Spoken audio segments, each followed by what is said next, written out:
इतिहास से शिक्षा ली जाती है, पर निर्णय वर्तमान की परिस्थितियों के आधार पर लेना पड़ता है।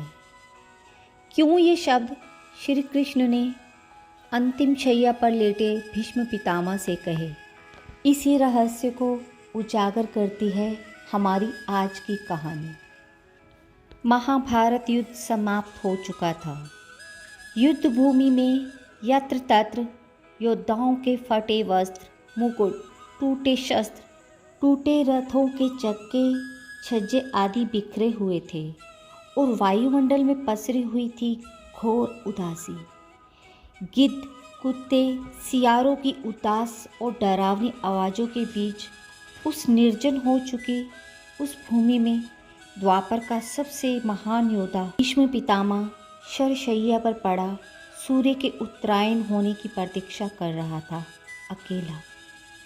तभी उसके कानों में एक परिचित ध्वनि शहद घोलती हुई पहुंची।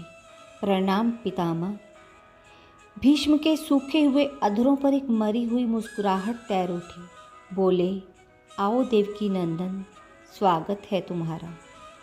मैं बहुत देर से तुम्हारा ही स्मरण कर रहा था। कृष्ण बोले, क्या कहूँ पितामह, अब तो ये भी नहीं पूछ सकता कि कैसे हैं आप। भीष्म पितामह चुप रहे। कुछ क्षण बाद बोले, पुत्र युधिष्ठिर का राज्याभिषेक करा चुके केशव, उनका ध्यान रखना। परिवार के बुजुर्गों से रिक्त हो चुके राजमहल में अब सबसे अधिक तुम्हारी ही आवश्यकता है। कृष्ण चुप रहे। भीष्म ने पुनः पूछा, कुछ पूछूं केशव?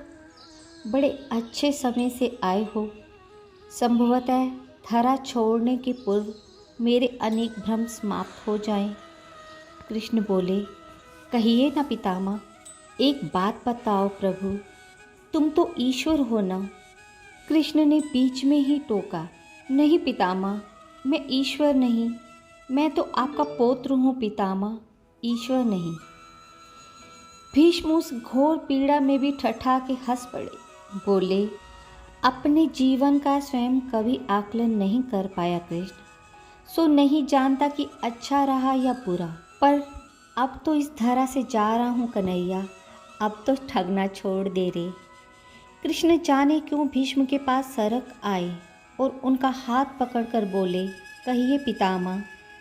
भीष्म बोले, एक बात बताओ कन्हैया, इस युद्ध में जो हुआ वो ठीक था क्या?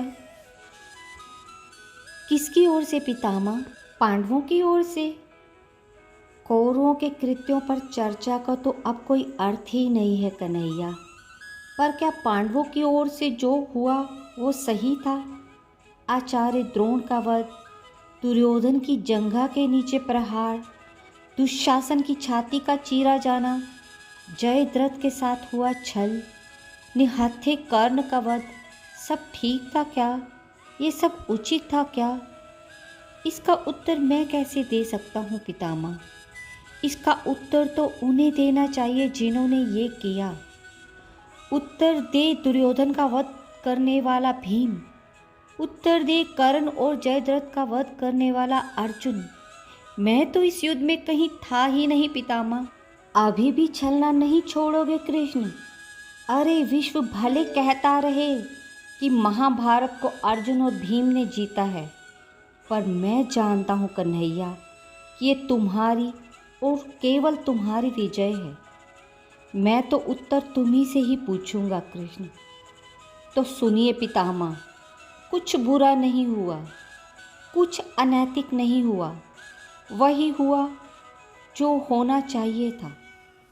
ये तुम क्या कह रहे हो केशव? मर्यादा पुरुषोत्तम राम का अवतार कृष्ण कह रहा है? यह छल तो किसी युग में हमारे सनातन संस्कारों का अंग नहीं रहा, फिर ये उचित कैसे हो गया?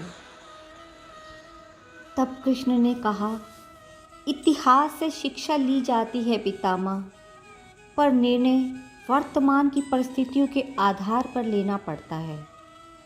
हर युग अपने तर्कों और अपनी आवश्यकता के आधार पर अपना नायक चुनता है। राम त्रेता युग के नायक थे, मेरे भाग में द्वापर आया था। हम दोनों का निर्णय एक सा नहीं हो सकता पितामह। नहीं समझ पाया कृष्ण, तनिक समझाओ तो। राम और कृष्ण की परिस्थितियों में बहुत अंतर है पितामह। राम के युग में खलनायक भी रावण जैसा शिव भक्त होता था। तब रावण जैसी नकारात्मक शक्ति के परिवार में भी विभीषण जैसे संत हुआ करते थे। उस युग में खलनायक भी धर्म का ज्ञान रखता था, इसलिए राम ने उनके साथ कहीं छल नहीं किया। किंतु मेरे युग के भाग में कंस, जरासंध, दुर्योधन, दुशासन, शकुनी, जयद्रथ जैसे घोर पापी आए हैं। उनकी समाप्ति के लिए हर छल उचित है पितामह। पाप का अंत आवश्यक है पितामह, वह चाहे जिस विधि से हो। तो क्या तुम्हारे इन निर्णयों से गलत परंपराएं नहीं आरंभ होंगी केशव? क्या भविष्य तुम्हारे इन छलों का अनुसरण नहीं करेगा?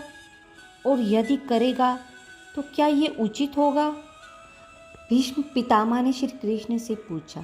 तब श्री कृष्ण ने जवाब दिया, कलयुग में तो इतने से भी काम नहीं चलेगा। वहाँ मनुष्य को कृष्ण से भी अधिक कठोर होना होगा, नहीं तो धर्म समाप्त हो जाएगा। जब क्रूर और अनैतिक शक्तियाँ सत्य एवं धर्म का समूल नाश करने के लिए आक्रमण कर रही हों, तो नैतिकता अर्थहीन हो जाती है पितामह। तब महत्वपूर्ण होती है विजय, केवल विजय। भविष्य को यह सीखना ही होगा पितामह। क्या धर्म का भी नाश हो सकता है केशव? भीष्म पितामह ने पूछा। और यदि धर्म का नाश होना ही है तो क्या मनुष्य इसे रोक सकता है? सब कुछ ईश्वर के भरोसे छोड़कर बैठना मूर्खता होती है पितामह, कृष्ण ने जवाब दिया। ईश्वर स्वयं कुछ नहीं करता, केवल मार्गदर्शन करता है। सब मनुष्य को ही स्वयं करना पड़ता है। आप मुझे भी ईश्वर कहते हैं ना, तो बताइए ना पितामह, मैंने स्वयं इस युद्ध में कुछ किया क्या? सब पांडवों को ही करना पड़ा ना। यही प्रकृति का संविधान है। युद्ध के प्रथम दिन यही तो कहा था मैंने अर्जुन से, यही परम सत्य है। भीष्म अब संतुष्ट लग रहे थे। उनकी आंखें धीरे धीरे बंद होने लगी थी। उन्होंने कहा, चलो कृष्ण, यह इस धरा पर अंतिम रात्रि है। कल संभवतः चले जाना हो। अपने इस अभागे भक्त पर कृपा करना कृष्ण। कृष्ण ने मन ही मन कुछ कहा और भीष्म को प्रणाम कर लौट चले।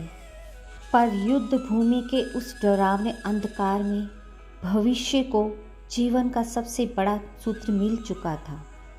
जब अनैतिक और क्रूर शक्तियाँ सत्य और धर्म का विनाश करने के लिए आक्रमण कर रही हों, तो नैतिकता का पाठ आत्मघाती होता है। इतिहास से शिक्षा ली जाती है, पर निर्णय वर्तमान की परिस्थितियों के आधार पर ही लेना पड़ता है। राधे राधे। ऐसी ही सुंदर और मनमोहक कहानियों को और सुनने के लिए मेरे चैनल को लाइक और सब्सक्राइब करना ना भूलिएगा और अपनी प्रतिक्रिया नीचे कमेंट बॉक्स में दें।